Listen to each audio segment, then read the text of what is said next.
Assalamualaikum warahmatullahi wabarakatuh. Perkenalkan, saya Alia Dwi Intan dari SMA Negeri 1 Sumeneb. Saya dari PIKR Telatif Semansa. Kali ini saya akan membawakan materi tentang pernikahan dini. Jadi, apa sih itu pernikahan dini? Jadi, pernikahan dini adalah pernikahan di mana salah satu ataupun kedua pasangan ini melakukan pernikahan di saat usianya masih di bawah umur ataupun masih belum memasuki usia ideal untuk menikah. Jadi, ngomong-ngomong ya soal ideal, kira-kira berapa sih usia idealnya perempuan ataupun laki-laki untuk menikah? Jadi usia idealnya perempuan itu 21 tahun. Kenapa? Karena di usia segini dia ini udah lulus sekolah dan juga lagi kuliah gitu ya. Jadi entah itu fisiknya ataupun mentalnya itu udah siap untuk menikah. Untuk yang laki-laki itu 25 tahun, karena di umur segitu juga dia ini udah lulus kuliah mungkin ya, terus juga udah punya pekerjaan, jadinya siap dan juga bisa memenuhi kebutuhan keluarganya.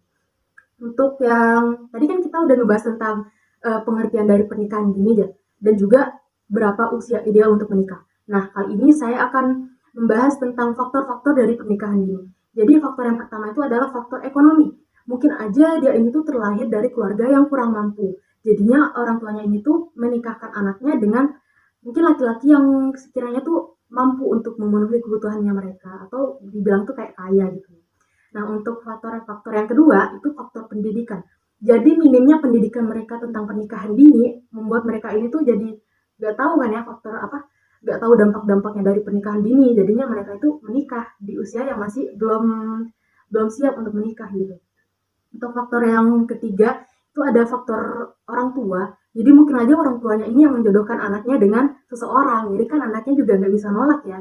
Jadi nurut gitu ke apa kata orang tua. Nah, untuk faktor yang selanjutnya itu ada faktor pergaulan bebas. Jadi kalau misalnya dia ini tuh bergaulnya secara bebas, terus juga kalau dia ini berinteraksi sama lawan jenis itu tuh nggak ada jaraknya sama sekali gitu loh. Jadi ada kemungkinan juga si cewek ini tuh bakalan hamil gitu kan. Jadi kalau udah hamil kayak gini kan otomatis keluarganya bakal nikahin dong ya. Karena kan ya gimana udah kayak gitu kan. Jadi ya itu. Untuk yang selanjutnya itu ada faktor sosial ataupun faktor budaya. Jadi mungkin aja di budaya mereka ini tuh kebanyakan udah menikah di saat usianya tuh masih muda, masih sangat-sangat dini gitu. Dan juga mungkin orang tuanya itu nggak mau anaknya itu dikatain kayak perawan tua gitu loh. Jadinya langsung dinikahkan. Nah, kita ini udah ngebahas nih tentang faktor-faktor dari pernikahan dini. Untuk selanjutnya itu adalah dampak-dampak pernikahan dini itu kira-kira apa ya? Jadi yang dampak yang pertama itu adalah dampak secara fisik. Jadi kalau misalnya remaja itu kan fisiknya masih belum siap ya. Terus juga alat reproduksinya itu masih belum matang, jadi masih menuju ke tahap pematangan. Apalagi untuk yang perempuan nih, misalnya lagi hamil ya, di saat usianya masih dini. Itu kan masih belum siap fisiknya. Jadi ada kemungkinan besar anaknya itu tuh bakalan stunting ataupun kekurangan gizi.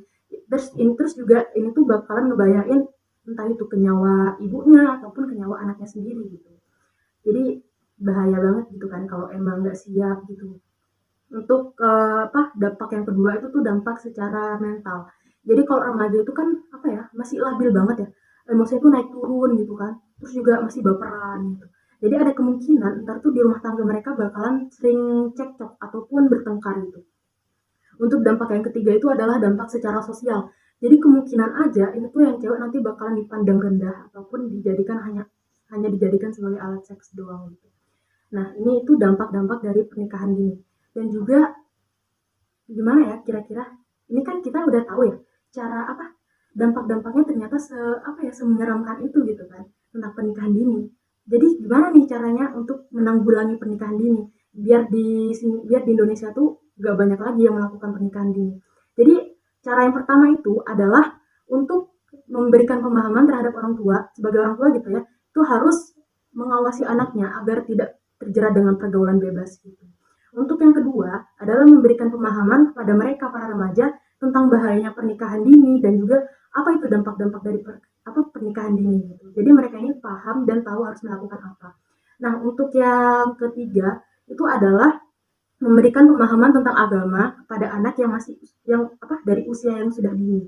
Jadi dari waktu masih kecil banget itu tuh udah dikasih pemahaman tentang agama biar mereka itu ngerti gitu. Nah, jadi ini ya yang bisa saya sampaikan tentang pernikahan dini. Mohon maaf jika ada kekurangan. Saya Alia Dwi Intan dari SMA Negeri 1 Sumeneb mengucapkan Assalamualaikum warahmatullahi wabarakatuh. Terima kasih.